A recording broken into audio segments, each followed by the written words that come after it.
રાજકોટના જસદણમાં ભાગેડુ લગ્નને લઈને ક્રાંતિ રેલી યોજાઈ હતી। ભાગેડુ લગ્નમાં માતા પિતાની મંજૂરી ફરજિયાત બનાવવાની માંગ સાથે પાટીદારોએ ક્રાંતિ રેલીનું આયોજન કર્યું। લગ્નમાં માતા પિતાની મંજૂરી ફરજિયાત કરવાની મુખ્ય માંગ સાથે લોકોએ રોષ ઠાલવ્યો। જસદણ પાટીદાર ભવનથી રેલીનું પ્રસ્થાન થયું હતું। રાજકોટ જિલ્લા સહિત સમગ્ર વિસ્તારમાંથી આ રેલીમાં મોટી સંખ્યામાં પાટીદાર સમાજના આગેવાનો જોડાયા હતા।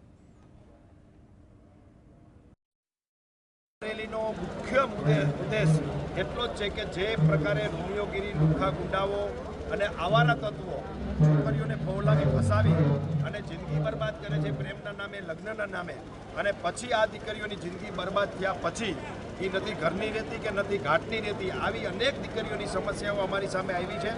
ત્યારે અમે સરકાર પાસે માગણી કરીએ છીએ કે રાજ્યની અંદર દીકરીઓની સુરક્ષા સર્વોપરી હોવી જોઈએ, માટે કાયદામાં ફેરફાર કરવામાં આવે।